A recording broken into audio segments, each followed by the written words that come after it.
point we're going to mention now is something that is very, very close to my heart because it does affect our most vulnerable within our families. And I'm referring to our children. And the red flag really is when you find that your partner, your husband is competing or being envious of your children. Sometimes I see these things on social media and, it's painted to look like it's a cute thing. But we really, really, really do have to be very careful here. I think we spoke about this on our live when we said that, look, abuse is insidious and it is disgusting. You might find that you are being abused and you wrongly assume, and let's say you even accept your fate that, yes, I'm being abused in my relationship, but let me stay here for the sake of the children. And you wrongly assume that your presence is going to protect your children from abuse.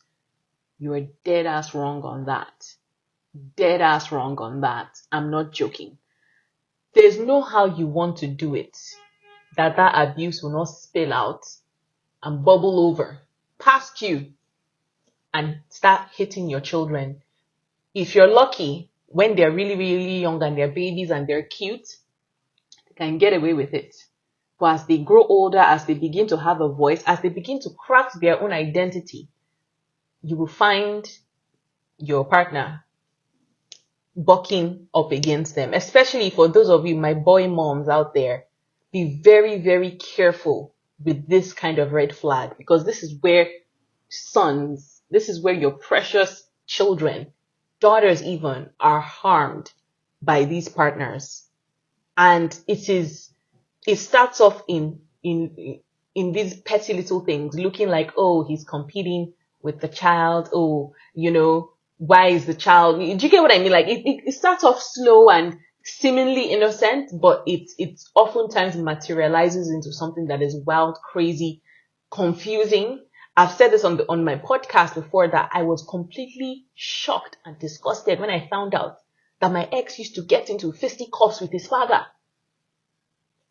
For those of you that are Nigerian, specifically from Yoruba culture, you will find that it is like unheard of. It is taboo. But this is something that I got to see. I could not believe it. And this is just what I mean. Like, these red flags, like, don't mess with them, because if you leave these things alone, they will turn into a monster that you do not recognize. And by that time, it is too late. Trust me. The next point that we're going to address is, and this concerns, again, our women and femmes, is incessant yeast infections, bacterial vaginosis, just outside of what is normal for you, especially if you are in a monogamous, closed relationship. According to you. Exactly, according to you. What it points to is infidelity. And this is especially when you don't notice any other signs, like he's coming back from work on time. You might look or you might not look, but there's nothing weird like with his phone, with his messages, laptops, images. He seems, seemingly where he is supposed to be. He's where he says he's going to be at whatever time, but you just find that over and over and over again, flare-ups of like yeast infections, BV, itching here, one thing. And it's like it seems like you're passing it back and forth between each other. You need to investigate further, because usually what is happening is that man is doing something. He's out there sneaking around. He's out there doing something. So consult with your doctor for sure. Even if you are married, still be getting your routine STI screens. Many women have been caught out here, just unawares, just going off of trust and vibes, or blaming something else for the issue, whether it's an IUD or it's, okay, maybe I'm pregnant. But no, if you find that you're constantly having these infections, your pH is always being thrown off, your regular, environment is just not you're just not settled. It's always one thing or the other. Usually it's a huge blaring red flag that some infidelity, some hanky panky, some weird shit is going on. So you need to investigate, and you need to get to the bottom of it. I love how you just said weird shit, because it is some weird shit, so I'm not even joking. For me, I can only speak from my own experience in that, look, like, because I believed myself to be monogamous, I wrongly assumed that the person that I was married to was also doing the same. For me, in my own case, they were not even, there were so many other shady stuff that was going on that really I should have taken those red flags even more seriously, that were pointing to, okay, this person is stepping out on you, they're doing this, they're doing that, because he would go up for days, he would say he's going to go see a friend and he won't come back, until the next day, things like that. So, but I had just assumed, or the image that was painted to me was, oh, he works a lot, he has to travel for this, he has to travel for that. And I simply took him at his word on that. By the time I started to realize that much of all of that were lies, I was completely shocked. I was shocked, but then it finally explained the problems that I was having, in that, like, I was just getting flare-ups down there, and so, I had 3 pregnancies. I got pregnant and I had 3 children within the 5-year marriage. So I was pregnant for majority of our marriage. So, and for those of you who've been pregnant before, you know that, when you are pregnant, sometimes, there are, you're prone to get more yeast exactly, infections. You're prone to get more yeast infections and things like that. So I kept on thinking, it was my pregnancy. But then there were clear moments too when I wasn't pregnant, and I felt like I was still struggling. I didn't know what was going on. I'd been on medications back to back. I'd gone to the hospital, and, they had said, oh, maybe it's my IUD that is causing things to be unsettled.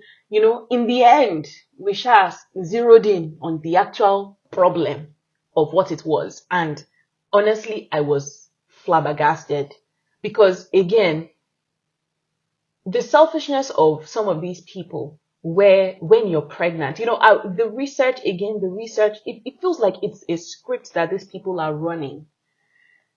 It happened to me, but I was very hurt to see so many women out there, documented, academic research, guys. I'm not even joking. Like generation after generation, our mothers, yeah, our peers, so even Gen Z it now. now becomes a thing of, is it the chicken before the egg, or the egg before the chicken? Because they say, oh, pregnancy, you're more prone to yeast infections in pregnancy, but then also a lot of men, according to the research, step out on their wives when they're pregnant.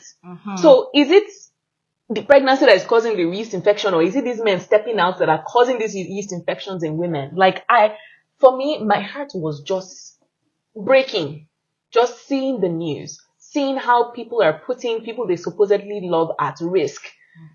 Put people that are already vulnerable. Carrying a pregnancy is no easy feat at all, So there's that. So for me, I was so grateful, because I actually know someone personally whose mom ended up contracting something worse than yeast and BV. And it's something that ended up taking her life. So for me, by the time I'd done my final test just after the relationship and I was given the all clear, I was just so grateful that, all this time that I was being exposed and I didn't even know it. Come on. So please, these yeast infections and this constant BV that you're constantly on antibiotics for, it is a red flag. Take that thing seriously. God forbid they bring something worse back home to you. And you have to be alive. Again, we say this on this channel. You have to be alive for yourself and for your children. So the next thing that we're going to talk about is familial relationships, and that specifically is how your partner relates with their family.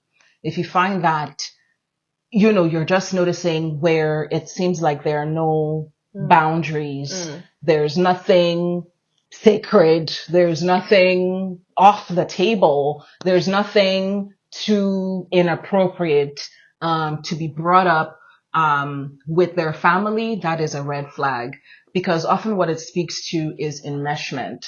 That means, I'm not, I don't identify as Christian, but even the Bible says that, the man will leave his home and cleave to his wife. But you'll find that, these men are, they're in just, they're still sucking at the breast. They're still at their mother's teat. There's this just emotionally incestuous relationship with their mothers, with their siblings, with other members of the family that then, pulls you into that dynamic. And it's like you're trying to keep things between you guys, within your unit, within your nuclear arrangement. But over and over and over again, you'll find that boundaries are just being breached left, right, and center. Things that should be discussed between husband and wife, that should be between partners. You'll find that other people are hearing about it before you even know, decisions have been made before you're consulted. And it's like, oh yeah, I spoke to my mom about it. Oh yeah, my mom said, and it's just like,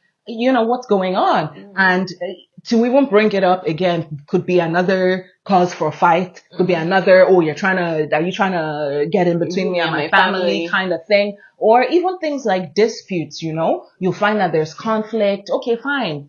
People disagree. It is what it is. And before you even get a chance to work through the conflict together as a unit, as partners, you'll find that your mother-in-law is calling you to be like, hey, so what happened? You did this, and this. Well, and it's like, what is going on? Why are you talking to me? Excuse me. I have my own mommy, please. Exactly. Please. Or your husband's senior sister will be calling you and be scolding you on some, no, so when you find that, there are no boundaries. And I know that this is tough, especially in Yoruba culture, because we say, families marry when you leave your family as a woman, as a femme. Yeah, you go and you become a part of the husband's family. But family dynamics are different. And if you come from a family that has healthy boundaries, and you find yourself suddenly in another family where it's just like everything is just out and open for everybody to just be picking at and whatever, you might be a little discombobulated at first because maybe you're just not sure what's going on, but you should insist. We're here to tell you it is the red flag you think it is. Exactly. It is. Yeah. Have your personal boundaries. Have your boundaries as a couple. That everybody is aware of and everybody is comfortable and sure in. Have your boundaries as a family, as a unit. And then, you can then relate with your greater family, with your greater community based on what you choose to share, and how comfortable you are sharing and how deep you are going into things. And if you're ever in a position where you find that, he is like, your husband is I'm caught in between the two. Kind of thing, you can't trust completely that your back is had by your spouse. That is a huge red flag. That's a huge red flag. You see husbands, telling their wives to go and kneel down, I apologize to my mom for this, and this, and this. You offended her like this. And it's like, sir, no, It's one thing for them to even do the whole, I can't choose. They turn into, is this Switzerland now? Or is it neutral? Yeah, it doesn't concern me. That one is a kind of abandoning that happens to you in a relationship, which is a red flag on its own. Then there's also the one that overtly, it doesn't matter what the situation is or isn't. Somehow, it is always your own fault against the world. And you have to go and be apologizing to this mother and to this sister and to this and that. That is also a massive red flag. Okay, this topic really just pains me. It really everything pains you. Everything is just paining me.